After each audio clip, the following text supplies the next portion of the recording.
टुन्नू की पत्नी लाडो चिड़िया काफी दिनों से बीमार थी। आज उसका सेब खाने का मन हो रहा था। वो अपने पति टुन्नू चिड़ा से कहती है, टुन्नू जी, आज मेरा मन लाल लाल मीठे मीठे सेब खाने को हो रहा है। आप कहीं से भी मुझे सेब ला कर दें।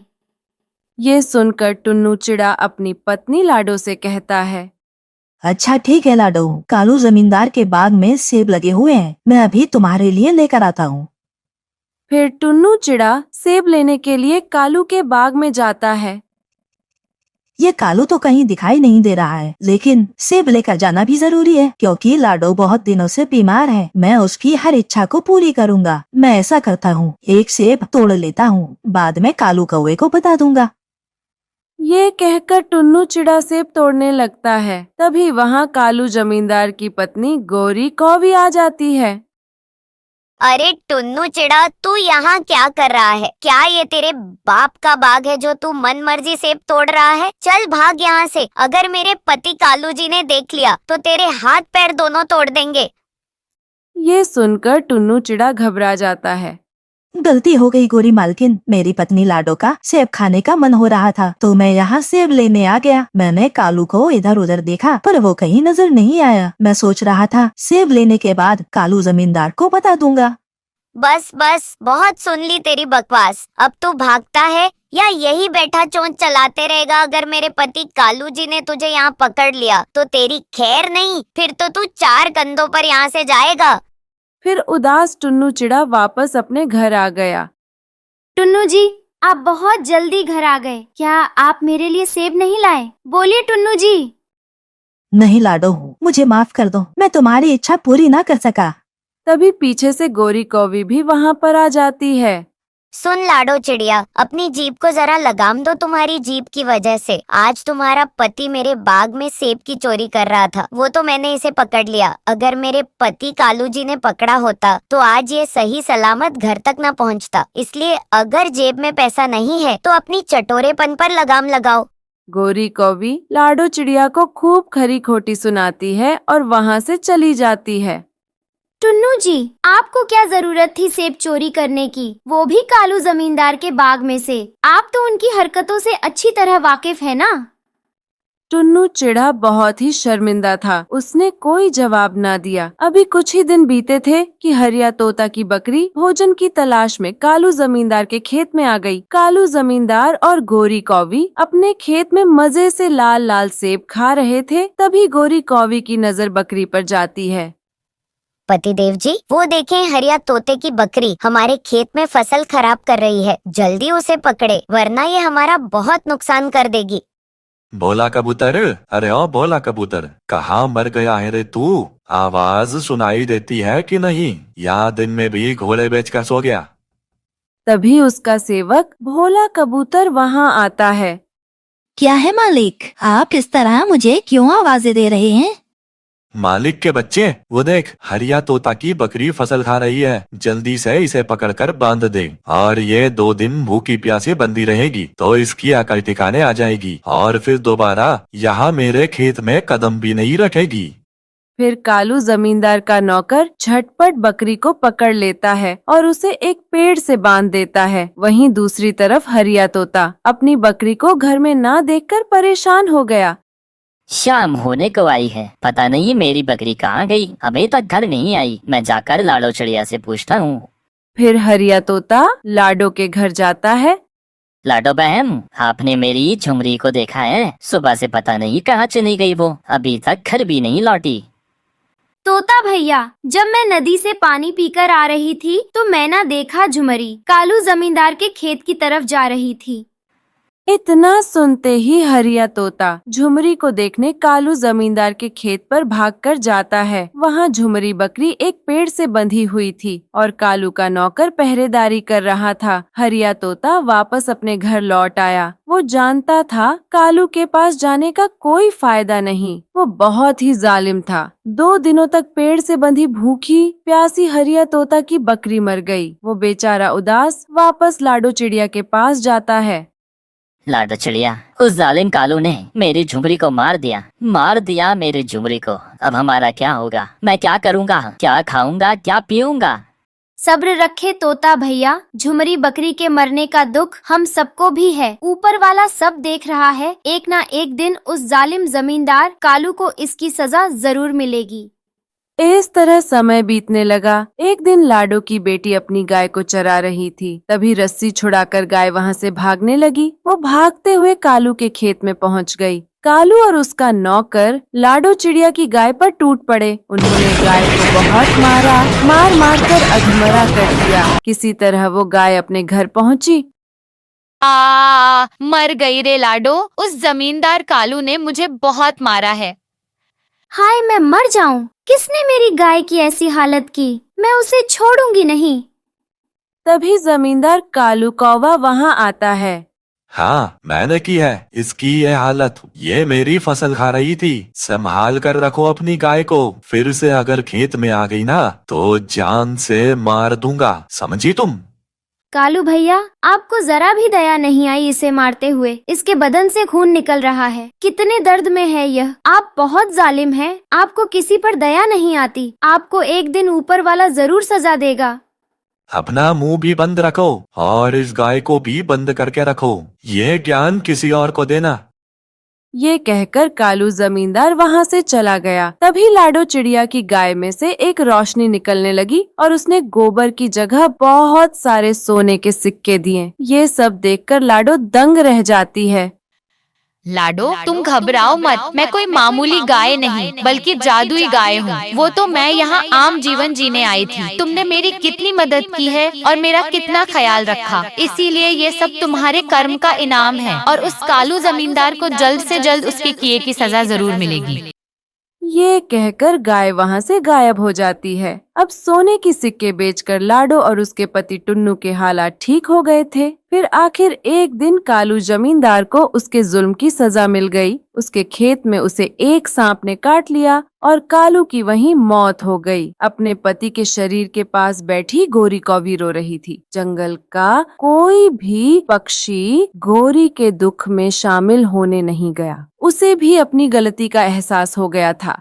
प्यारे दोस्तों, इस कहानी से हमें यही सीख मिलती है कि हमें सबसे अच्छा व्यवहार करना चाहिए। नागपुर के जंगल में 2 दिनों से लगातार तेज बारिश हो रही थी। उसी जंगल में एक डॉली चाय वाला कौवा रहता था। वो ठेले पर चाय बनाकर पक्षियों को बेचता था। उसकी चाय बहुत ज्यादा फेमस थी। जंगल के पक्षी डॉली के ठेले पर चाय पीते हुए बारिश का आनंद ले रहे थे। चाय गर्मा गर्म चाय ले लो, डोली की स्पेशल कटिंग नागपुरी चाय ले लो, स्वाद ऐसा जुबान भूल ना पाए वैसा। डॉली कौवा और उसकी पत्नी गौरी कौवी बहुत खुश थे। उनकी चाय की बिक्री बहुत अच्छी हो रही थी और उनकी कमाई भी हो रही थी। डॉली जी, इसी तरह अगर बारिश होती रही तो हम बहुत ही जल्दी माला माल हो जाएंगी और जंगल की सबसे अमीर पक्षी बन जाएंगी। बात तो 16 आने सही है। वैसे आजकल दूध के दाम कुछ ज्यादा ही बढ़ रहे हैं। हम पक्षियों को आज से थोड़ा कम दूध डालकर पिलाएंगे। डॉली जी, कहीं ज्यादा कमाई के लालच उल्टा न पड़ जाए हमारे ऊपर।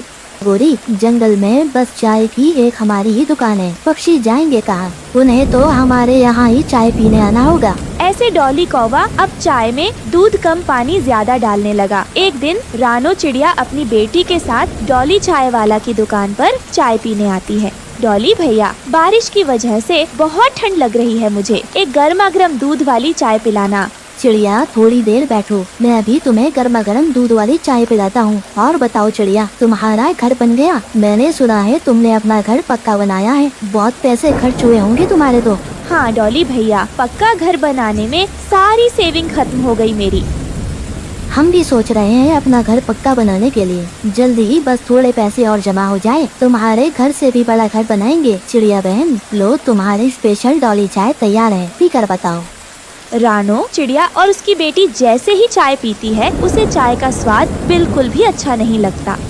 छी, डॉली अंकल, ये कैसी चाय पी है आपने? इसमें तो दूध बहुत कम है। मैंने तो आपसे दूध वाली चाय मांगी थी। शायद आपने गलती से मुझे दूसरी चाय दे दी है। ये तो बिल्कुल बकवास चाय है। छोटी चिड़िया, मेरी चाय के बारे में ज्यादा बकवास मत कर। तू अभी कहाँ स्वाद जानती है जो तू कैंची की तरह जुबान चलाने लगी। अंकल, मैं झूठ नहीं बोल रही। आप अभी के अभी हमारे चाय के पैसे वापस करो। ऐसी बकवास चाय कौन पिएगा आपकी दुकान से, जो बेस्वाद हो। पैसों की तो तू भूल जा, अब बस पतली गली से यहाँ से कट ले, वरना तुझे इतना मारूंगा तेरी हड्डी पुसली एक कर दूंगा। अब दोबारा मेरी दुकान पर झांकने की कोशिश मत करना। डॉली की ये सब बातें सुनकर रानो डर जाती है और अपनी बेटी को वहाँ से लेकर चली जाती है। पर डॉली चाय वाला, रानो और उसकी बेटी से बदला लेने की सोच लेता है। आज तक किसी की इतनी हिम्मत नहीं हुई कि मेरी टपरी की चाय के लिए बकवास करे, लेकिन इस रानो की बेटी की हिम्मत, मैं इसे नहीं छोड़ूंगा। मैं अपनी बेइज्जती का बदला इससे लेकर रहूंगा। इसे अपने घर पर बड़ा नाज है ना, मैं इसी के घर को चुरा लूंगा, तब इसे पता चलेगा इसने किससे पंगा लिया है। फिर अगले दिन रानो अपनी बेटी के साथ भोजन की तलाश में जाती है। तभी मौका देखकर डॉली रानो का घर चुरा लेता है और उस पर रंग कर देता है। हाँ, अब सही है, इस घर का रंग बदल गया। अब उस रानो को मुझ पर शक भी नहीं होगा और मेरी चोरी कोई पकड़ नहीं पाएगा। फिर कुछ देर बाद रानो भोजन लेकर वापस आती है, लेकिन अपने घर को गायब देखकर वो बहुत ज्यादा परेशान हो जाती है। तभी उसकी नजर डॉली चाय वाला के घर पर पड़ती है। अरे माँ, वो देखो डॉली अंकल का घर। वो घर तो बिल्कुल हमारे घर जैसा है। चलो ना माँ, उनसे पूछते हैं जाकर। ये कहकर रानो डॉली का दरवाजा बजाती है। डॉली भैया, दरवाजा खोले, मेरा घर कहीं गायब हो गया है और आपका घर बिल्कुल मेरे घर जैसा है। चिड़िया, मेरे घर के बारे में बात करना छोड़ो, पहले ये बताओ यहाँ क्या करने आई हो? हम गहरी नींद में सो रहे थे, तुमने मेरी नींद खराब कर दी। डॉली भैया, जब मैं दाना लेकर आई तो मेरा घर वहाँ पर नहीं है। तुम्हारा घर नहीं है तो मैं क्या करूं? मैं क्या बैठकर तुम्हारे घर की चौकीदारी कर रहा था? जो मुझे पता होगा। अब जाओ यहाँ से तुम दोनों, मेरा दिमाग मत खराब करो। लेकिन डॉली भैया, आपका घर बिल्कुल मेरे घर जैसा है, बस इसका रंग अलग है। तुम कहना क्या चाहती हो चिड़िया? मैंने तुम्हारा घर चुराया? जरा जबान संभाल कर बात करो। मैं कोई मामूली पक्षी नहीं हूँ, बल्कि द फेमस डॉली चाय वाला हूँ। तुम जानती हो ना कितनी बड़ी बड़ी हस्तियाँ मेरे पास चाय पीने आती है, इसलिए अब मैं तुम जैसी गरीब चिड़िया से बात करके अपना वक्त जाया नहीं करना चाहता। ये सब बातें सुनकर रानो वहाँ से चली जाती है और जंगल में अपना हरी घास का घर बनाकर उसमें रहने लगती है। इस तरह समय बीतने लगा। एक दिन तेज बारिश आई और डॉली चाय वाला का घर टूट गया और उसमें उसकी पत्नी गोरी दबकर मर गई। गोरी, ये सब क्या हो गया? मेरे लालच की वजह से मेरी पत्नी की जान चली गई। गोरी, ये सब क्या हो गया? मैं अपने आप को कभी माफ नहीं कर पाऊंगा। ये सब मुझे मेरे किए की सजा मिल रही है। मैंने रानो बहन के साथ धोखा किया, इसलिए मेरे साथ ये सब हो गया। फिर डॉली चिड़िया के पास जाता है और उससे माफी मांगता है। मुझे माफ कर दो रानो बहन, मैंने आपका घर चोरी किया था, इसलिए ऊपर वाले ने मुझे उसकी सजा दे दी है। प्लीज आप मुझे माफ कर दीजिए। डॉली भैया, आपको अपनी गलती का एहसास हो गया, उतना ही मेरे लिए काफी है। फिर डॉली चाय वाला दोबारा ईमानदारी के साथ अपनी चाय की टपरी लगाता है और चाय बेचकर खुशी खुशी अपना जीवन व्यतीत करने लगता है। चाय गरम चाय ले लो, डॉली की स्पेशल कटिंग नागपुरी चाय ले लो, स्वाद ऐसा जुबान भूल न पाए वैसा। हिमालय के जंगल में जोरों की बारिश हो रही थी। रानो चिड़िया अपने 2 छोटे बच्चों के साथ एक टूटे फूटे घोंसले में रहती थी, जिनका नाम कुकू और गुड़िया था। बेचारी बेबस माँ डरी सहमी अपने बच्चों के साथ अपने घोंसले में बैठी थी। हे ऊपर वाले, 2 दिनों से जंगल में बारिश हो रही है। घर में जो भी दाना बचा था सब खत्म हो गया है। अब मैं मेरे 2 बच्चों को क्या खिलाऊंगी? चाहे कुछ भी हो जाए, मुझे मेरे दोनों बच्चों के लिए भोजन ढूंढने बाहर जाना ही होगा, नहीं तो मेरे बच्चे भूख से मर जाएंगे। नहीं नहीं, मैं ये होने नहीं दे सकती। ऐसा सोचकर रानो चिड़िया बारिश में भीगते हुए अपने पड़ोसी कालू कौवे के घर भोजन मांगने के लिए जाती है। कालू भैया, अरे ओह कालू भैया, दरवाजा खोलिए, मेरे दोनों बच्चे 2 दिन से भूखे हैं। इस बारिश के वजह से मैं भोजन ढूंढने के लिए नहीं जा पा रही हूँ। आपके पास अगर थोड़ा सा भोजन हो तो मुझे दे दे। कालू कौवा दरवाजा खोलते हुए बोलता है।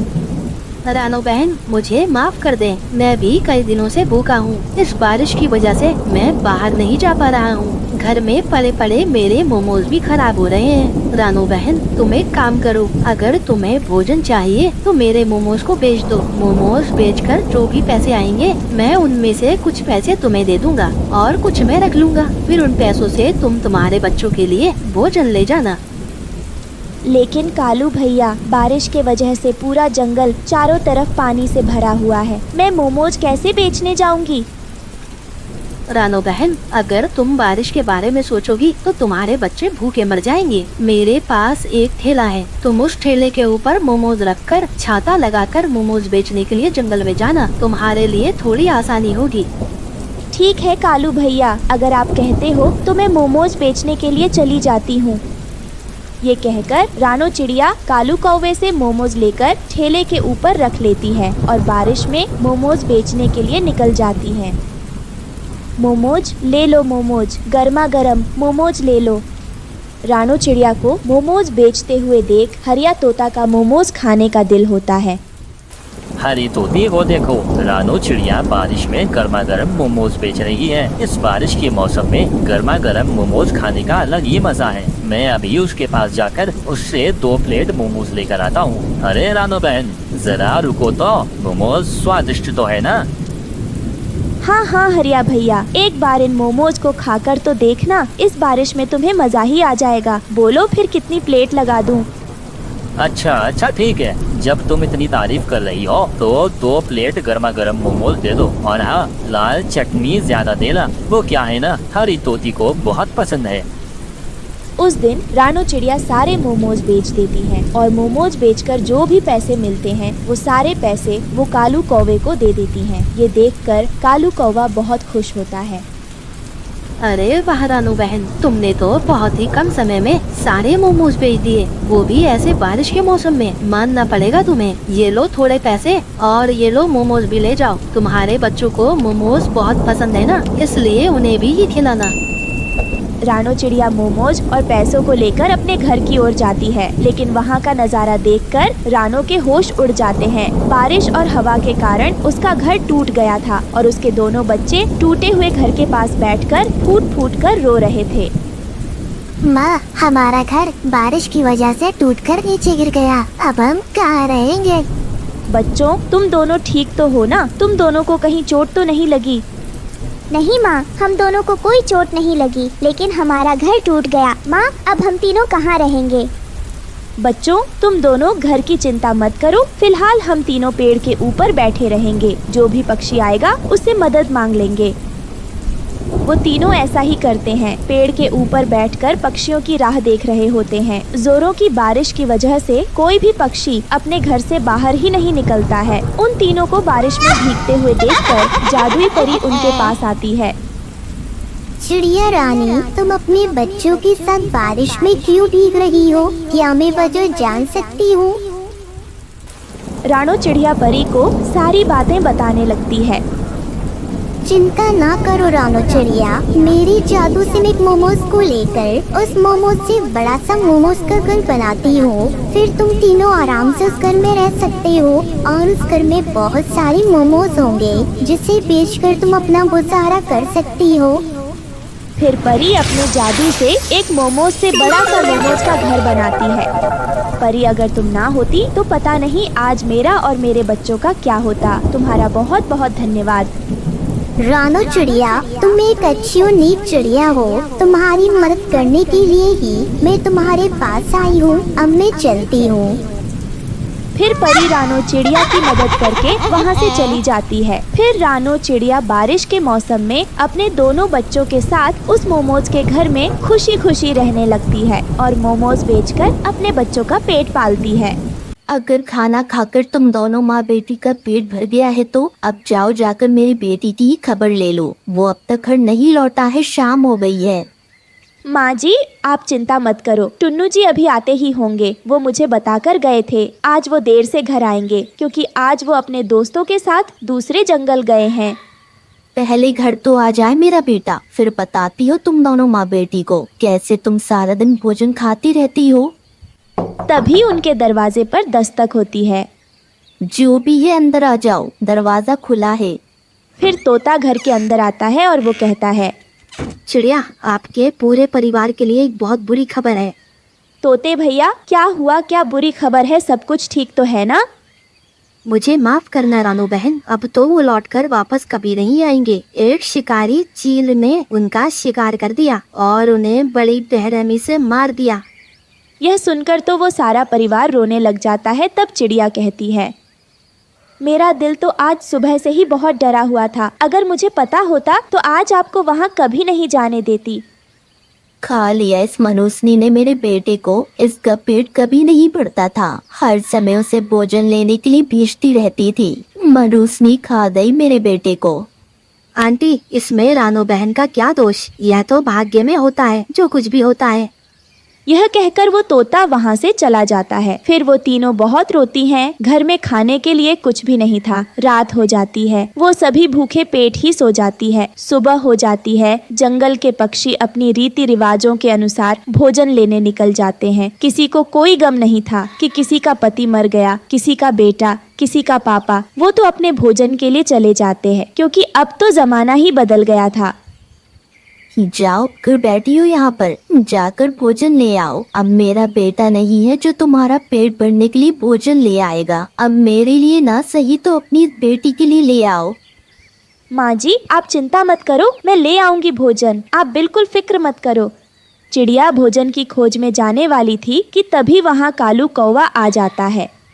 चिड़िया बहन, बहुत दुख हुआ यह सब सुनकर। क्या करें, जालिम चील अपने पेट भी तो भरते हैं। चिड़िया बहन, पिछले महीने टुन्नू चिड़ा हमारे घर पर आया था और पूरे 100 दाने लेकर गया था भोजन के, अपनी बेटी के इलाज के लिए। और उसने कहा था कि यह बात हम आपको ना बताएं, और साथ में अपना घर भी गिरवी रखा था। देखो, अब वो तो है नहीं इस दुनिया में जो मैं उससे मांग लूंगा, इसलिए अब लेना देना तो आपसे ही होगा। अब आप दे दो हमें। 1-2 दाना तो है नहीं, पूरे 100 दाने हैं।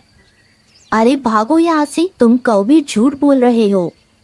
नहीं माँ जी, जब गुड़िया बीमार हुई थी तो गुड़िया के पापा कुछ दाने उधार तो लाए थे।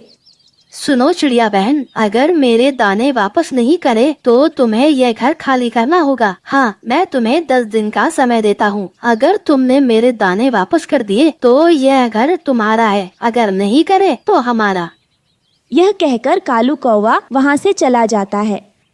ना जाने कैसे कैसे दुख मेरा बेटा अपने साथ लेकर चला गया। ना ये तुम्हारी गुड़िया होती, ना ही वो दाने उधार लेता, और ना ही मेरा बेटा मरता। मुझे तो ऐसा लगता है कि तुम दोनों से तंग आकर उसने अपनी जान दे दी। माँ जी, आप चुप हो जाओ और ऐसा कुछ भी मत सोचो। शांत हो जाओ। माँ जी, मैं सब कुछ ठीक कर दूंगी। गुड़िया, तुम अपनी दादी के पास ही रहना, मैं शाम होने से पहले घर लौट आऊंगी। फिर रानू चिड़िया वहाँ से चली जाती है। वो उड़े जा रही थी। उसे कुछ समझ नहीं आ रहा था कि अब वो क्या करे। मैं कालू कौवे के दाने वापस कैसे करूंगी? अगर नहीं करे तो वो घर छीन लेगा, लेकिन दाने वापस करूं तो कैसे करूं? वो थक जाती है और एक जगह बैठ जाती है। वो रो रही थी और खुद से बातें कर रही थी। टुन्नू जी, आपने अपनी बेटी की जान तो बचा ली, लेकिन खुद हम सबको छोड़कर चले गए। आप अपनी बेटी से कितना प्यार करते थे, जो आपने उसके लिए यह सब किया। रानू चिड़िया ऐसे बैठी रो रही थी कि तभी वहाँ एक बूढ़े बाबा आते हैं। रानो चिड़िया, मत रो, चुप हो जाओ। जिंदगी की मुश्किलों का मुकाबला करो, हिम्मत से मेहनत से काम लो। परंतु मैं तो कुछ काम भी नहीं जानती हूँ, फिर मैं क्या काम करूँ? तुम पहले सिलाई का काम करती थी ना, तो अब क्यों नहीं तुम अपनी बेटी के लिए, अपने परिवार के लिए और अपने लिए फिर से सिलाई करो।